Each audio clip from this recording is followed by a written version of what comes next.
19वीं सदी का यूरोप एक नक्शा जिसमें जर्मनी नाम का कोई बड़ा देश नहीं होता था। सिर्फ छोटे छोटे 39 राज्य, हर राज्य की अपनी सरकार, अपनी सेना, अपनी भाषा की बोली और अपने अपने झगड़े हुआ करते थे। यूरोप की बड़ी ताकतें ऑस्ट्रिया, फ्रांस, रूस और ब्रिटेन, सबको भरोसा था कि जर्मन लोग कभी एक नहीं हो पाएंगे। लेकिन उन्होंने सोचा नहीं था कि आने वाला समय एक ऐसे लौह पुरुष को जन्म देगा जिसमें कूटनीति, चतुराई, रणनीति और खून लोहे का असाधारण मिश्रण होगा।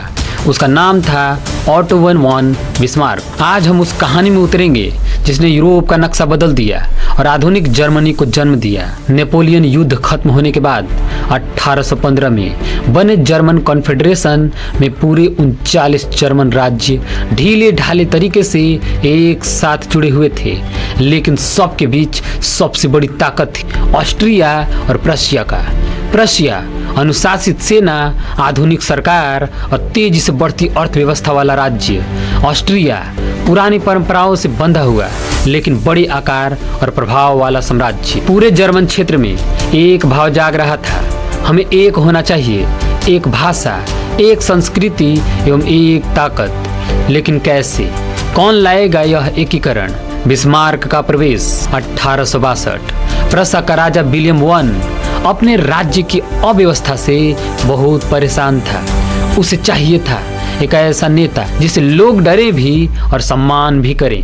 यही आता है ऑटो वॉन बिस्मार्क, एक ऐसा व्यक्ति जो मानता था कि राष्ट्रों की किस्मत 3 युद्ध, 3 केयरफुली चूजन एनिमीज और एक लोहे की रणनीति। पहला युद्ध डेनिश युद्ध 1864। पहला कदम एक छोटा लेकिन रणनीतिक युद्ध। जर्मन क्षेत्र के उत्तर में 2 प्रांत हुआ करते थे, स्वेल्सविग और होल्स्टीन। डेनमार्क इन्हें अपने में मिलाना चाहता था। बिस्मार्क ने तुरंत ऑस्ट्रिया से हाथ मिलाया और कहा, चलो डेनमार्क को सबक सिखाते हैं। युद्ध तेज था, छोटा था, लेकिन परिणाम बहुत बड़ा था। डेनमार्क हार गया, स्लेस्विग प्रसा को मिला, होल्स्टीन ऑस्ट्रिया को दिलाए गए। लेकिन बिस्मार्क की नज़र असली लड़ाई पर थी, ऑस्ट्रिया के साथ टकराव। यह तो बस पहला शुरुआत था। दूसरा युद्ध ऑस्ट्रो प्रशियन युद्ध 1866। अब बिस्मार्क को चाहिए था ऑस्ट्रिया को जर्मन राजनीति से बाहर करना। उसने विवाद खड़ा किया स्वेल्सविग और होल्स्टीन के प्रशासन पर। ऑस्ट्रिया जाल में फंस गया। 1866 युद्ध शुरू होता है। सिर्फ 7 हफ्ते और प्रसा की मॉडर्न हथियारों वाली सेना ने ऑस्ट्रिया को धूल चटा दी। युद्ध खत्म। ऑस्ट्रिया को जर्मन की राजनीति से हमेशा के लिए बाहर कर दिया गया। इसके बाद उत्तरी जर्मनी के राज्य एक संघ में जुड़े, नॉर्थ जर्मन कॉन्फेडरेशन, और प्रसा उसका नेता बना। लेकिन जर्मनी अभी भी अधूरा था। दक्षिणी राज्य जैसे बवारिया, बुटेमबर्ग, बाडेन, ये अभी भी प्रसा से दूर थे। इन्हें जोड़ना आसान नहीं था। इनको जोड़ने के लिए चाहिए था एक साझा दुश्मन, और बिस्मार्क को वह दुश्मन अच्छी तरह दिख रहा था, फ्रांस। तीसरा युद्ध फ्रांको प्रशियन युद्ध 1870। फ्रांस का सम्राट नेपोलियन III प्रसा की बढ़ती शक्ति से डर चुका था। उधर बिस्मार्क को चाहिए था फ्रांस की आक्रामकता, ताकि दक्षिणी राज्य उसके साथ जुड़ जाएं। एक चाल चली गई, एम्स डिस्पैच। बिस्मार्क ने जानबूझकर डिप्लोमेटिक संदेश को इस तरह संपादित किए कि फ्रांस को अपमानित महसूस होना पड़ा। फ्रांस ने युद्ध की घोषणा कर दी, ठीक वही जो बिस्मार्क चाहता था। इस युद्ध में पूरा जर्मनी एकजुट होकर प्रसा के साथ खड़ा हो गया।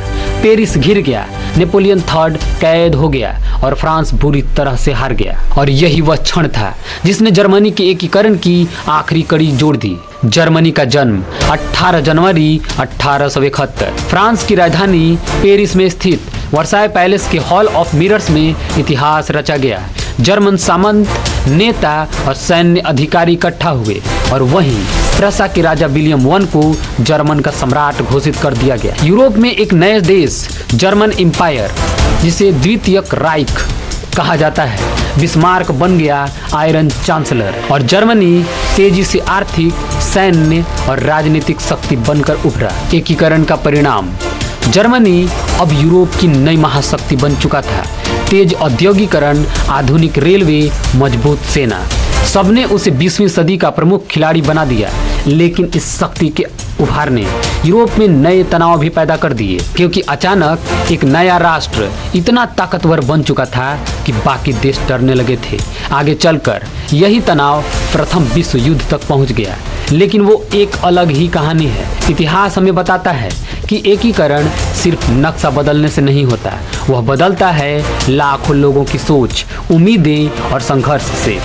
जर्मनी का एकीकरण हमें सिखाता है कि सही नेतृत्व, ठोस रणनीति और समय की समझ किसी भी राष्ट्र को असंभव से संभव की ओर ले जा सकती है। और बिस्मार्क वह सिर्फ एक नेता नहीं था, वह एक रणनीतिज्ञ था, वह एक दृष्टि था और एक इतिहास निर्माता था। यदि आपको जर्मनी के एकीकरण से संबंधित कोई प्रश्न दिमाग में आ रहा हो तो हमें कमेंट में बताएं, हम उसका जवाब देने की कोशिश करेंगे। और इस तरह के वीडियो को देखने के लिए इस तरह के चैनल को सब्सक्राइब करना ना भूलें। जय हिंद, जय भारत।